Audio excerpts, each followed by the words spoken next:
Hello students, हम पढ़ रहे हैं चैप्टर 9 सर्कल्स और ये है उसका लेक्चर नंबर 6। अगर आपने अभी तक कोई भी प्रीवियस लेक्चर नहीं देखा है तो कोई बात नहीं, पूरा लेक्चर आपको समझ में आएगा। और प्रीवियस लेक्चर देखने के लिए आपको आई बटन में लिंक मिल जाएगी और वीडियो के एंड में पूरी प्लेलिस्ट। तो चलिए स्टार्ट करते हैं आज की क्लास को। आज हम यहाँ पर जो आपकी बुक में टॉपिक है 9.4 angle subtended bye an arc of a circle, इस टॉपिक के बारे में पढ़ेंगे। और यहाँ पर इस टॉपिक से रिलेटेड जो भी थ्योरम्स हैं वो सारी थ्योरम्स हम यहाँ पर सॉल्व करने वाले हैं। तो अगर हम बात करते हैं सबसे पहले angle subtended bye an arc of a circle, तो इसका मतलब क्या है कि जैसे हमारे पास ये एक सर्कल है, अब इस सर्कल पर एक आर्क लेना है आपको। अब वो आर्क कैसे लेंगे? तो ये आर्क क्या होता है? सर्कल का स्मॉल पोर्शन। तो जैसे अगर मैं इस पोर्शन की बात करूँ तो ये क्या हो गया? ये सर्कल का एक आर्क है। तो अगर इस सर्कल को मैंने दो पार्ट में डिवाइड कर दिया, एक पार्ट तो ये हो गया, तो एक आर्क तो ये है और दूसरा आर्क क्या हो जाएगा? ये पूरा बड़ा वाला। ठीक है। तो अगर मैंने कहा कि सर्कल बिल्कुल दो पार्ट में मैंने डिवाइड किया है, जिसमें से एक तो ये वाला है, ये जो मैंने रेड कलर से मार्क किया है, ठीक है, तो ये फर्स्ट आर्क है, और ये जो दूसरा ब्लू कलर से है ये क्या है? सेकेंड आर्क है। तो इस तरीके से हम सर्कल को क्या करते हैं? आर्क में भी डिवाइड कर सकते हैं। अब यहाँ पर हमें क्या बताना है? Angle subtended bye an arc of a circle. तो अब अगर हमारे पास सर्कल में एक आर्क है तो उस आर्क के थ्रू जो एंगल बन रहा है उसकी बात हो रही है। ठीक है। तो यहाँ पर अगर मैं आपसे ये कहूँ कि एक पॉइंट तो ये है हमारे पास P और एक पॉइंट ये है Q, तो ये जो PQ है ये क्या है? ये एक आर्क है। अब ये आर्क सर्कल पर कितना एंगल बना रहा है? अब ये जो आर्क है ये सर्कल पर कहाँ पर एंगल बना सकता है? कहीं पर भी बना सकता है। एक तो सेंटर पर इस तरीके से, ठीक है, एक एंगल तो ये कहाँ बनाएंगे? सेंटर पर। तो इसे मैंने कहा थीटा। ओके। और एक एंगल ये कहाँ बनाएगा? कहीं भी किसी पॉइंट पर, जैसे यहाँ पर हो सकता है कि ये इस पॉइंट पर एंगल बना रहा हो, या फिर ये हो सकता है कि ये कहीं इस पॉइंट पर एंगल बना रहा हो, ठीक है, या फिर ये हो सकता है कि ये इस पॉइंट पर एंगल बना रहा है। ठीक है। बस देखने वाली बात यहाँ पर सिर्फ ये है कि ये जो एंगल बन रहे हैं ये वाले, जिसे मैंने कहा θ1, θ2 एंड θ3, ये तीनों ही सेम होंगे। θ1 इक्वल टू θ2 इक्वल टू θ3। ये जो तीन एंगल बने यहाँ पर, इसका मतलब हमारे पास जब एक सर्कल है, उस सर्कल में कोई आर्क है, उस आर्क के जो पॉइंट है वो सर्कल के सेंटर को छोड़ के, अगर हम बात कर रहे हैं आउटर स्पेस की, ठीक है, तो सर्कल के उस आउटर स्पेस के किसी भी पॉइंट पर जो एंगल बनाएंगे वो सारे एंगल इक्वल होते हैं।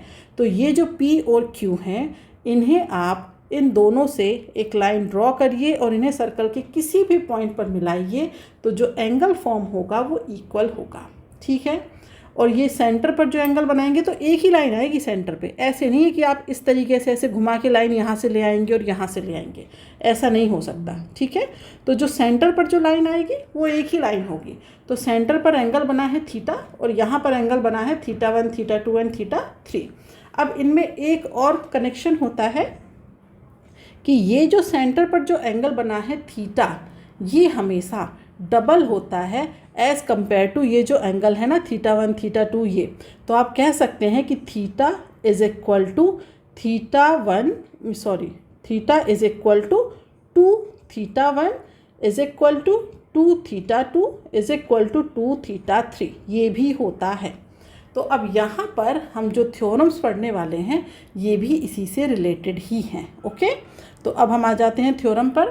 तो थ्योरम की अगर मैं बात करूँ, उस थ्योरम से पहले एक बात आपको और बता देती हूँ कि जैसे अभी तो मैंने PQ को आर्क माना, लेकिन अगर मैं आपसे ये कहूँ कि ये एक सर्कल है, इस सर्कल में ये एक आर्क हो गया, यहाँ पर ये आर्क है PQ, ठीक है, दूसरी तरफ ये एक आर्क है AB। अब ये जो आर्क हैं इनको आपस में मिला दीजिए पहले। तो ये जैसे PQ, इसे आपस में मिला दिया मैंने, AB इसे आपस में मिला दिया। ठीक है। तो अगर ये जो PQ और AB इनकी मैं बात करूं, तो ये जो PQ और AB हैं तो ये क्या हो जाएंगी? ये हो जाएंगे हमारे पास कॉर्ड। ठीक है, दोनों ही पी क्यू और ए बी हमारे पास कॉर्ड हैं। अब अगर पी क्यू और ए बी को मैं कह दूं इक्वल हैं, पी क्यू और ए बी की लेंथ इक्वल है, तो इनके थ्रू जो भी एंगल बनेगा, सेंटर पर बने या सर्कल के किसी पॉइंट पर बने, तो वो जो एंगल ये बनाएंगे थीटा, वो हमारे क्या होंगे, इक्वल होंगे। कब? अगर दोनों कॉर्ड्स की लेंथ इक्वल है। या फिर हम ये कह सकते हैं कि अगर हमारे पास दो कॉर्ड हैं, या फिर यूँ कहिए कि हमारे पास दो आर्क हैं, उन आर्क के थ्रू अगर इक्वल एंगल बन रहे हैं तो वो जो आर्क है या वो जो कॉर्ड है वो इक्वल होंगे। अगर बनने वाले एंगल इक्वल हैं तो हमारे पास कॉर्ड कहिए या आर्क कहिए, ये इक्वल होंगे। ये अगर इक्वल गिवन है तो क्या होगा, ये होगा। यहाँ पर भी ये अगर गिवन है तो ये क्या होगा, ये होगा ही। समझ गए? क्योंकि जैसे आप देखिए इसमें, अगर मैं इसमें सेंटर ले लूँ तो यहाँ पर जो पी क्यू है उसकी लेंथ अगर ए बी की लेंथ के बराबर है, तो ये जो एंगल बनेगा थीटा, वो ए बी जो एंगल बनाएगी ना सेंटर पर, वो भी क्या एंगल बनाएगी, आप इसे कह सकते हैं, अगर इसने एंगल बनाया थीटा 1 और इसने एंगल बनाया थीटा 2, तो अगर हमारे पास, मैंने कहा P Q equal to A B है, ये अगर गिवन है तो क्या होगा, theta 1 is equal to theta 2 होगा। या फिर मैं आपसे ये कहूँ कि क्वेश्चन में गिवन है कि theta 1 is equal to theta 2, तो क्या P Q is equal to A B होगा? होगा। क्यों? क्योंकि इनके द्वारा बनने वाले जो एंगल हैं सेंटर पर, वो क्या है, इक्वल।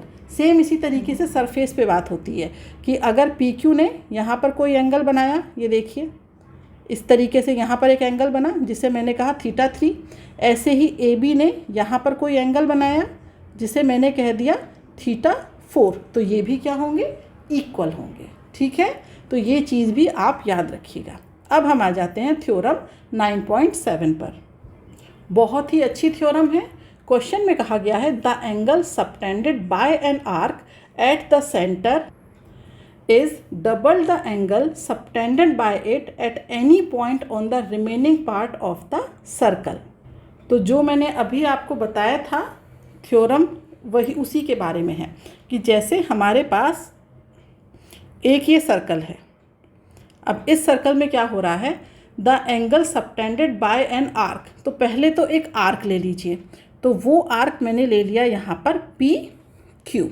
ओके, तो अब कहा जा रहा है the angle subtended bye an arc at the centre. अब ये जो पी क्यू आर्क है ये क्या करेगा, सेंटर पर एक एंगल बनाएगा, तो ये इसने एंगल बना दिया। ठीक है, तो arc at the centre is double the angle subtended bye it at any point on the remaining part of the circle. अब ये जो सर्कल का जो रिमेनिंग पार्ट है, देखिए ये वाला जो पार्ट है ये तो पी क्यू ने ले लिया। अब जो रिमेनिंग पार्ट है उस पार्ट पर कहीं पर भी ये जो पी क्यू है ये एक एंगल बना रहा है, तो इस तरीके से कहीं पर भी बना दीजिए। तो यहाँ पर मैंने इसे इस तरीके से बना दिया, इसे बोल दिया मैंने ए। तो अब ये कहा जा रहा है कि यहाँ पर एक एंगल बन रहा है। ठीक है, तो इस एंगल को मैंने कहा थीटा। ओके, या फिर यूँ कहिए, इसे मैं कह दूँ पहले थीटा। तो अगर ये थीटा है तो ये क्या होगा, ये हो जाएगा 2 थीटा। ये हमें प्रूफ करना है। तो फिर से थ्योरम को समझिए, the angle subtended bye an arc at the centre is double the angle subtended bye it at any point on the remaining part of the circle. ठीक है, तो हमारे पास एक आर्क है, उस आर्क ने सेंटर पर एक एंगल बनाया, फिर जो हमारा सर्कल है उसके रिमेनिंग पार्ट पर कहीं पर भी वो एक एंगल बना रहा है, तो जो सेंटर पर एंगल बना है वो जस्ट डबल होगा उस दूसरा जो एंगल बन रहा है ना रिमेनिंग पार्ट पर, उसके कंपैरिजन में। ये हमें यहाँ पर प्रूफ करना है।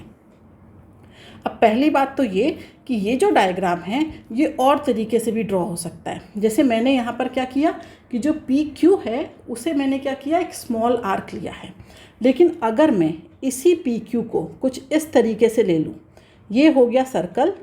अब मैं इस पी क्यू को कुछ इस तरीके से ले लूँ कि सर्कल बिल्कुल 2 इक्वल पार्ट में डिवाइड हो गया, और ये हो गया इसका सेंटर ओ, और ये हो गया पी क्यू।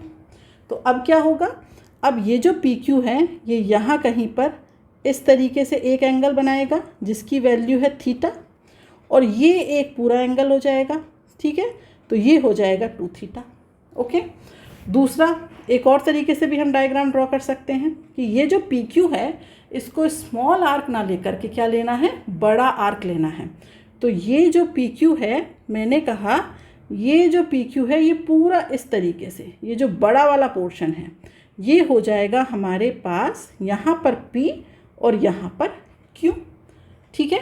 तो अब क्या करेंगे ये, अब ये जो सर्कल का सेंटर है उस पर एक एंगल ड्रॉ करेंगे इस तरीके से, ओके। और एक एंगल ये कहाँ पर ड्रॉ करेंगे, जो रिमेनिंग पार्ट है, ये तो PQ का पार्ट हो गया, रिमेनिंग पार्ट क्या हो जाएगा यहाँ पर, तो एक एंगल आएगा यहाँ। तो ये हो जाएगा हमारे पास 2 थीटा और ये वाला हो जाएगा हमारे पास थीटा, ठीक है। इस तरीके से 3 डायग्राम बन सकते हैं इस क्वेश्चन के।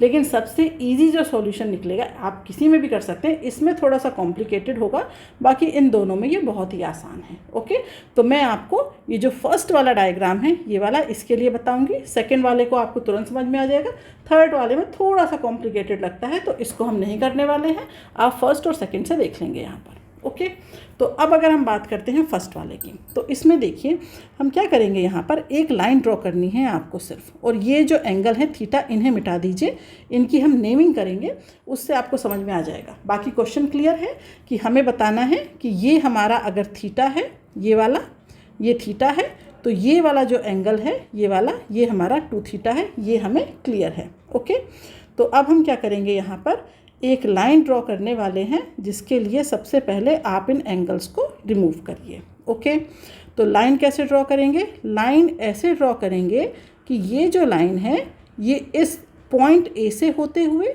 और सेंटर ओ से होते हुए जाए, ठीक है। तो ये लाइन मैंने ड्रॉ कर ली है ए बी, तो ओके, लाइन ड्रॉ कर ली। अब मैं आपसे ये कहूँ कि अगर मैं ये मान रही हूँ कि ये एंगल है 1, ये एंगल है 2 और ये वाला जो एंगल है ये है 3, मान सकते हैं 1, 2 एंड 3, इनकी नेमिंग कर दी मैंने।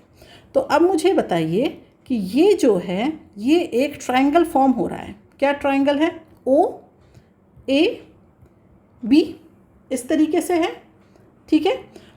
यहाँ पर ए ओ और ये क्यू है, ठीक है, ए ओ क्यू, इस तरीके से। तो एक पॉइंट है जो ए वाला, यहाँ पर एंगल है 2, जो क्यू वाला पॉइंट है यहाँ पर एंगल है 3, और ये जो ओ वाली लाइन है इसे आगे तक बढ़ा दिया और ये हो गया बी, और यहाँ पर ये एंगल है 1।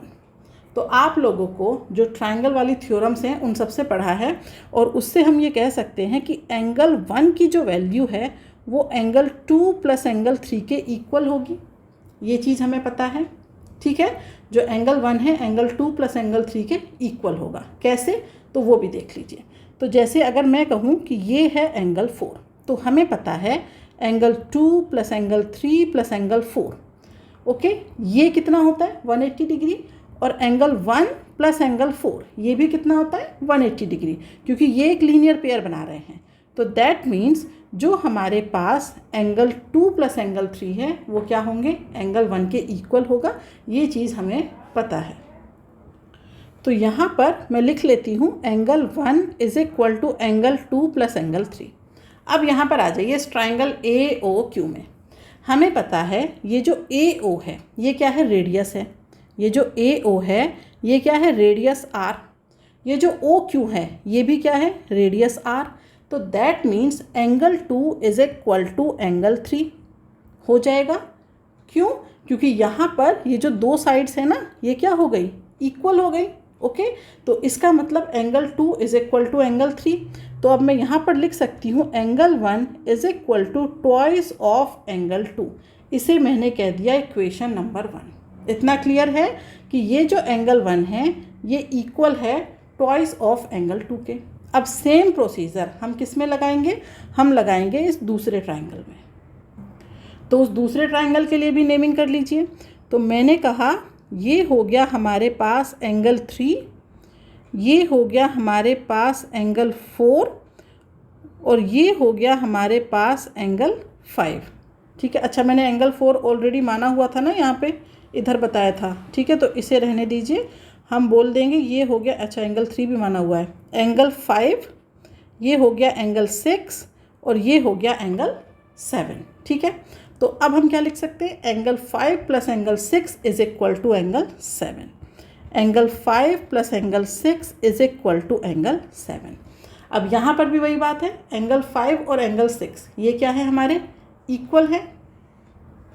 तो अब हम यहाँ पर क्या लिखेंगे, यहाँ पर 6 की जगह 5 यूज़ कर लेंगे। तो twice of angle 5 is equal to angle 7। ये हो गई इक्वेशन नंबर 2।